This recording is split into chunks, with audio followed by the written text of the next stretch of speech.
So let me tell you one thing. I will never be excited for buying a new phone as I was for buying this guy for 100 euros. Okay, so this is Google Pixel 4. So it's not XL, it's the small compact version. And it is the one phone from the last few years that I so wanted to try, but I couldn't get my hands on it because either it wasn't available in my country or it was just too damn expensive. So I was scavenging the second-hand markets last few days and I saw this guy. Asking price was 150 euros and I offered the guy 100 euros and he said, fine, I don't care, I just want to get it off my hands because I'm buying 6 Pro. And I said, great, let's do it. So first thing you'll notice is how compact this phone is. Okay, so this is compared to my good old Huawei P30, and as you can see, P30 seems quite a bit bigger than it, and that's it because this phone is only 5.7 inches big. So yeah, 5.7 inches big, very compact, very hand friendly, and it is very nice to hold it in your hand and to use it. Actually, I found myself reaching for it all the time for the last few days, and I can say I'm very sad that there are no new compact phones like this. They are all quite bigger, especially no new Pixel phones that are compact like this. But yeah, okay, well, let's do some specs to see how did this phone age. So it was released in late 2019, so that's like 3 years now. As I said, 5.7 inch OLED screen, but it is 90 Hertz and it's very smooth 90 Hertz. As for the CPU, it's Snapdragon 855. It's combined with 6 gigabytes of RAM and unfortunately only 64 gigabytes of internal storage. There was option for 128, but this one's not it, and that's the main thing that I don't like about this phone. It's kept with storage. Okay, you can't put SD card in it or something like that, so you're kept at 64 gigabytes of storage. As for the battery, that is the worst part about this phone, and the battery is 2800 milliamps and only 18 watts charging. In real usage, that's around 3.5 hours of screen on time with everything turned on. Look, it's not horrible, it's not great, but for power user, you will need to charge it at least once in a half day. And the most interesting thing about this phone is, of course, its camera setup. So how do you know this is not modern phone with camera? Well, definitely not by image or video quality, because image and video quality is awesome, but you only have 2 cameras on it, and none of them is ultra wide. So you have a main zoom, the main camera, 1x camera, 12 megapixel one with f1.7, and it's the old sensor that Google used, like Pixel 2, 3, 4, I believe in 5, 4a, and even in Pixel 6a now. Okay, and second cam is not ultra wide, it's Telephoto Cam. It's 16 megapixel f2.4, that's around 50 millimeters, so about 2 times optical zoom. And for me, honestly, this is the better setup than what you get with an iPhone and ultra wide and main camera. I like zoom cameras because they're more sharper, they have a smaller aperture, and they are great for portraits, and I like to take a lot of portraits. Okay, so what else is this phone good at except camera? Well, I'll tell you this: performance. It is very fast. I've just turned it off, and as you can see, it is very reliable. And software. Okay, so this is stock Android 13. I mean, this is the latest software available on any phone. So you get stock Android 13.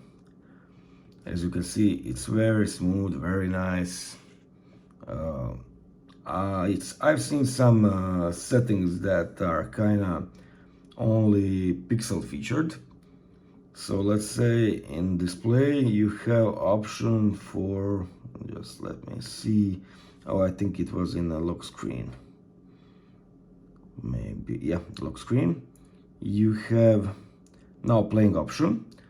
So basically what it does is on lock screen, it shows you what song is playing, if any song is playing. Now, I will not I will not test it now because last time I tested it, my video got copyrighted because of the because of the song I chose.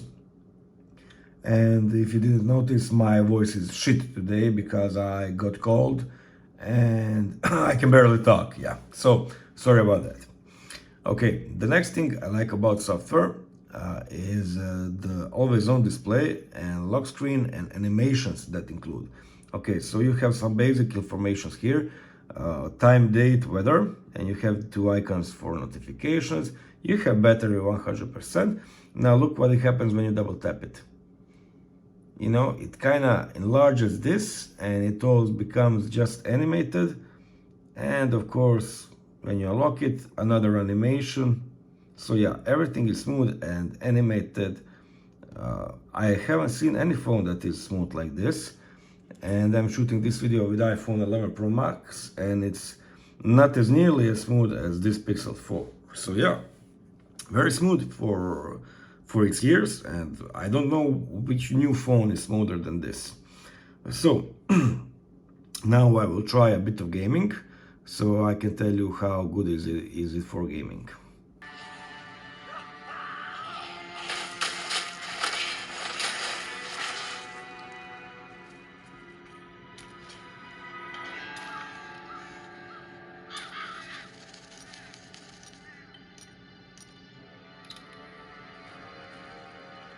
The undead. What fate has befallen Wortham?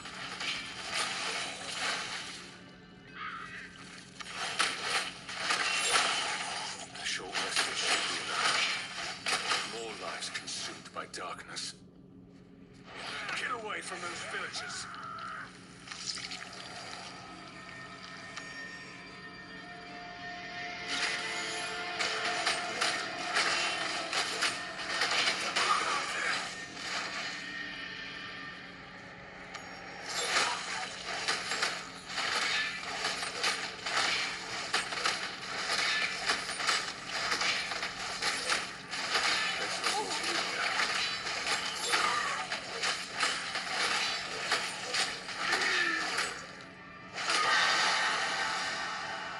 That was fun. Okay, so gaming seems quite okay with it. And another thing I like about this phone is speakers. I won't demonstrate to you as others put some music on it because it's useless, but believe me, speakers are quite well.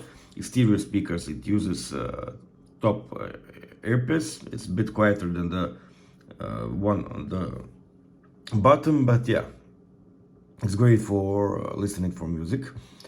And that's kind of basic stuff about this phone. So now let's get to the most interesting thing, the thing that makes pixels. Of course, that's the software, so clean Android, and the camera. So this is the only phone that you don't need to install Gcam because it is a Gcam. So you have a stock native Google's app. It has some limitations, and you can install alternative apps that remove those limitations, but in my experience it's not necessary because those limitations are kind of unimportant. So first limitation is that the video is kept at full HD 60 frames per second or 4K 30. So you can't go 4K 60. It doesn't support it. You can install alternative version with Magisk modules that will allow it to have 60 frames per second. But for me, the 4K 30 and Full HD 60 is great, especially the video stabilization. Okay, I will show you the sample video stabilization now.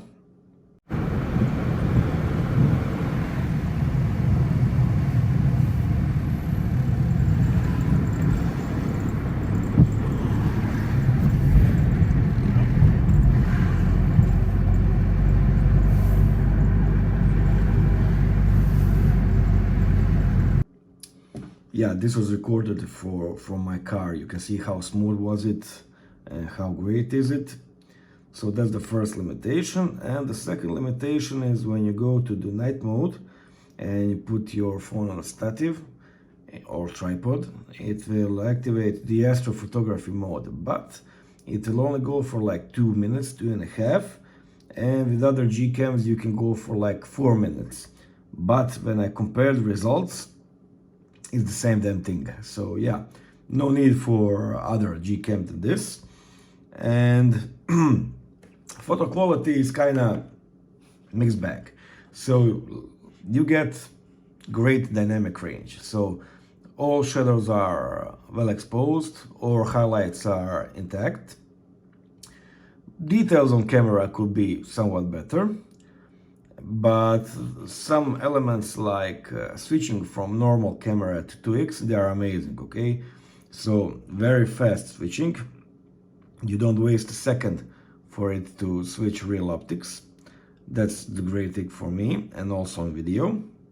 So when you're recording video and you switch to 2x, it does it instantaneously. So no that rough transition like you get on, I don't know, Huawei phones or even some Samsungs. So yeah, you can see very, very, very smooth. So yeah, camera experience is, in my opinion, great. 10 out of 10. So you get decent image quality, great HDR, and you get great video. Not the highest resolutions and frame rate, but who needs 8K and who needs 4K 60? Okay, I would like to have 4K 60, but yeah, it's 2019 phone. What do you want from me? But yeah, you can install alternative Gcam modules and have those options. And now I will switch to my PC to show you few photos and maybe even do some comparison with the Huawei P30. Okay guys, so I will show you just a few photo samples here. Okay, let's start with the basics. So this one is normal food shot, nothing spectacular, but I kind of took it in a hard environment with a lot of light sources, but kind of poor light sources, so it's okay for social media, I guess. Okay, this is one photo where you can see how good is it at textures, and everything is well exposed. Every single bit of camera is sharp all the way to the edges. This is with the portrait mode. You can see separation here is great, but here is not. Here it was very confused. It thought this part of background is part of subject actually. So yeah, that's not the best ever portrait separation, but when you look at here, this is a best portrait separation. This is beautifully done. Look at this, look at the background. So yeah, this is 10 out of 10 portrait. Okay, low light photo, great details, great noise control, nothing to complain. Everything is well exposed, even the highlights here and here. This is 2xism. You can see very nice details on the wall, very fine details. Nothing is blown out here, and the shadows are also great. So yeah, this is the astrophotography one. I didn't clean the lens, so there's a bit of lens flare, but the lights are generally under control. Shadows are dark only in the darkest parts of the photo, and you can see it kind of captured some of stars, even though it was very, very cloudy.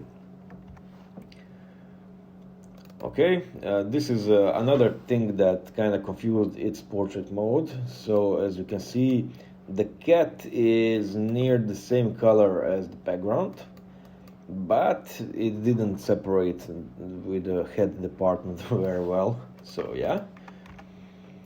Okay, normal photo, everything sharp, everything nice, nicely blurred. You don't get that blur level you get on new sensor, kind of like DSLR like, but I like this one just fine. Okay, my derpy cat trying to cross from the backyard to the front yard. It can cross normally, but it likes to play here. Same thing, same cat. Okay, now I will show you comparison between Huawei P30. Okay, so this, and this. So as you can see, this is Huawei, where there's no pixel, and pixel. This is a normal shot, this is night mode, and this is Huawei's normal shot. As you can see, Huawei is still for me the king of low light, especially when it goes to color accuracy and noise control.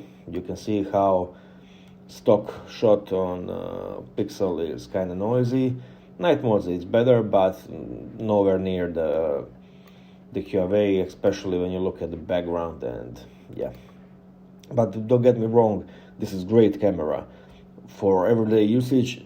Most of people would prefer this camera because it's simpler to use, less options, a smoother transition before lenses, kind of more beautified portraits and stuff like that.